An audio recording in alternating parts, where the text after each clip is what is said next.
سعودیہ سے ایک شخص نے ہم سے سوال کیا ہے کہ جی الصلاۃ والسلام علیکہ یا رسول اللہ پڑھنا کیسا ہے؟ وہ کہتا ہے جی بعض لوگ یہ کہتے ہیں کہ اس درود و سلام کے اندر کاف ضمیر آ رہی ہے، یہ مخاطب کی ہے، اور اسی طرح یہ یا آ رہا ہے جو کہ حرف ندا ہے، تو ان کی وجہ سے یہ درود و سلام نہیں پڑھنا چاہیے۔ تو ہم نے کہا کہ بھائی یہ دونوں کلمے ہی ہم آپ کو احادیث میں دکھا دیتے ہیں کہ صحابہ کرام علیہم الرضوان نے یہ دونوں کلمے نبی کریم صلی اللہ علیہ وآلہ وسلم کے لیے استعمال کیے ہیں، یعنی کاف ضمیر بھی حضور علیہ الصلوۃ والسلام کے لیے استعمال کی ہے، اور یا حرف ندا بھی حضور صلی اللہ علیہ وآلہ وسلم کے لیے استعمال کیا ہے، بلکہ اس کی تو تعلیم خود نبی کریم صلی اللہ علیہ وآلہ وسلم نے دی ہے، جیسا کہ صحیح بخاری حدیث نمبر 831 میں کہ جس میں نبی کریم صلی اللہ علیہ وآلہ وسلم نے حضرت عبداللہ بن مسعود رضی اللہ تعالی عنہ کو تشہد سکھائی تھی،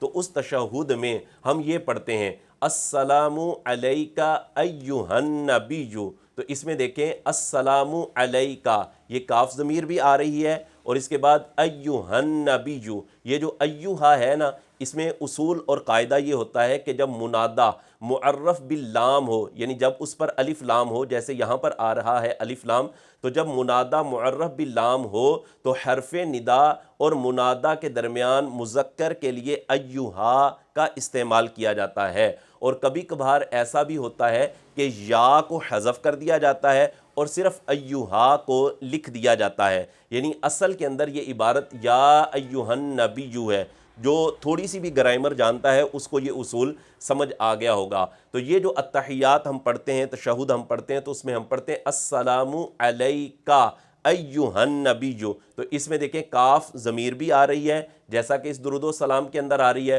اور اسی طرح اس میں حرف ندا یا بھی آ رہا ہے جیسا کہ یہاں پر استعمال ہوتا ہے۔ پھر بعض لوگ یہ کہہ دیتے ہیں یہ جی ہم تو حکایتاً پڑھتے ہیں، بندہ ان سے پوچھے کہ یہ حکایتاً پڑھنے کا قول کس نے کیا ہے؟ حالانکہ ہمارے علماء تو صدیوں سے اس بات کو بیان کرتے ہوئے آ رہے ہیں کہ اے نمازی، جب تو نبی کریم صلی اللہ علیہ وآلہ وسلم کے لیے یہ پڑھنے لگے تو تو اپنے دل کے اندر نبی کریم صلی اللہ علیہ وآلہ وسلم کو حاضر رکھ، اور حاضر رکھنے کے بعد یہ پڑھ السلام علیکہ ایہا النبی، تو حکایتاً پڑھنے کا کسی نے قول نہیں کیا۔ جس طرح یہ پڑھنا جائز ہے تو بھائی اس طرح یہ پڑھنا بھی جائز ہے، اور بعض لوگ تو معاذ اللہ اس کو شرک کہہ دیتے ہیں۔ تو ان سے ہمارا یہی سوال ہے کہ بھائی یہ کیسا شرک ہے کہ نماز میں پڑھیں تو عین توحید ہے، اور نماز کے باہر پڑھیں تو معاذ اللہ یہ شرک ہو جاتا ہے۔ خدا کا خوف کرو، مسلمانوں پر خامخواہ شرک کے فتوے نہ لگاؤ،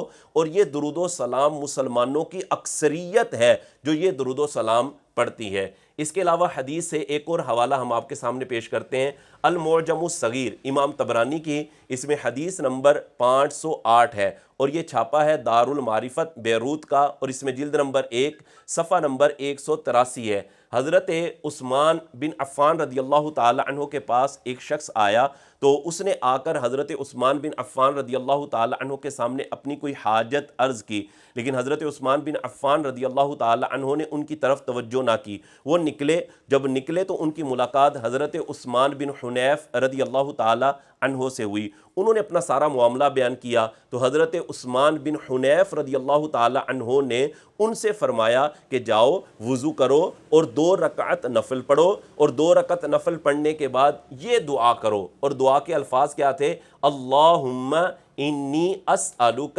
واتوجہ الیک بنبینا نبی الرحمہ یا محمد انی اتوجہ بک الی ربی۔ اس دعا کے اندر اور اس حدیث میں جس کا حوالہ ہم آپ کے سامنے بیان کر چکے، اس میں واضح طور پر یا محمد کے لفظ ذکر کیے گئے ہیں، یعنی یا حرف ندا کے ساتھ نبی کریم صلی اللہ علیہ وآلہ وسلم کو پکارنے کا حکم حضرت عثمان بن حنیف جو حضور علیہ الصلوۃ والسلام کے صحابی ہیں وہ دے رہے ہیں، اور اس میں مخاطب کی ضمیر کا بھی ذکر موجود ہے، جس سے یہ ثابت ہوتا ہے کہ نبی کریم علیہ الصلوۃ والسلام کے لیے کاف ضمیر کو استعمال کرنا اور حرف ندا یا کو استعمال کرنا یہ بالکل درست ہے، اس میں کسی قسم کی کوئی بھی خرابی نہیں ہے۔ اسی طرح ایک اور حوالہ ہم آپ کے سامنے پیش کرتے ہیں، الادب المفرد حضرت امام بخاری علیہ رحمہ کی، اسی طرح شفا شریف حضرت قاضی ایاز مالکی رحمۃ اللہ تعالی علیہ کی، ان دونوں کتابوں کے اندر یہ حدیث موجود ہے، اور الادب المفرد کے اندر حدیث کا نمبر 964 ہے کہ حضرت عبداللہ بن عمر رضی اللہ تعالی عنہما کا پاؤں سن ہو گیا، پاس ہی ایک صحابی رضی اللہ تعالی عنہ بیٹھے تھے، تو انہوں نے کہا جو آپ کو سب سے زیادہ محبوب شخصیت ہیں ان کو آپ پکارو، تو حضرت عبداللہ بن عمر رضی اللہ تعالی عنہما نے فوراً پکارا یا محمداہ، اور ایک روایت میں یا محمدو کے بھی لفظ ذکر کیے گئے ہیں، جس سے یہ ثابت ہوتا ہے کہ نبی کریم صلی اللہ علیہ وآلہ وسلم کو یا کے ساتھ پکارنا آپ کے پردہ فرما جانے کے بعد، یعنی وصال ظاہری کے بعد بھی یا کے ساتھ حضور کو پکارنا یہ بالکل جائز ہے۔ اور شفا شریف کا جو حوالہ میں نے آپ کے سامنے دیا ہے، یہ میرے ہاتھ کے اندر شفا شریف ہے، اس میں حصہ نمبر 2 اور صفحہ نمبر 30 ہے جس میں اس بات کا ذکر کیا گیا ہے۔ اس کے علاوہ ایک اور دلیل، جب ہم قبرستان جاتے ہیں تو جا کر ہم کیا کہتے ہیں قبروں والوں کو؟ ہم کہتے ہیں السلام علیکم یا اہل القبور، تو یہاں پر دیکھیں علیکم، کا، کما اور کم، یہ ضمیر بھی مخاطب کی ہے، اور اسی طرح ہم کہتے ہیں یا اہل القبور، تو جو قبر والے قریب ہوتے ہیں ان سے بھی ہمارا یہی کلام ہوتا ہے، اور جو قبر والے دور ہوتے ہیں، قبرستان تو بڑے بڑے ہوتے ہیں، ان کو بھی ہمارا یہ کلام ہوتا ہے، اور ہم ان کو بھی مخاطب کر رہے ہوتے ہیں اور کہہ رہے ہوتے ہیں السلام علیکم، مخاطب کی ضمیر بھی استعمال کی اور یا بھی کہا۔ تو بھائی جب عام قبر والوں کے لیے علیکم بھی کہہ سکتے ہیں یا بھی کہہ سکتے ہیں، تو محبوب خدا صلی اللہ علیہ وآلہ وسلم کے لیے کاف ضمیر کا استعمال کرنا یا کا استعمال کرنا یہ کیسے منع ہو سکتا ہے؟ تو بھائی یہ الصلاۃ والسلام علیکہ یا رسول اللہ پڑھنا یہ بالکل جائز ہے، اور یہ یا رسول اللہ کہنا یہ تو صحابہ کرام علیہم رضوان کی بولی ہے۔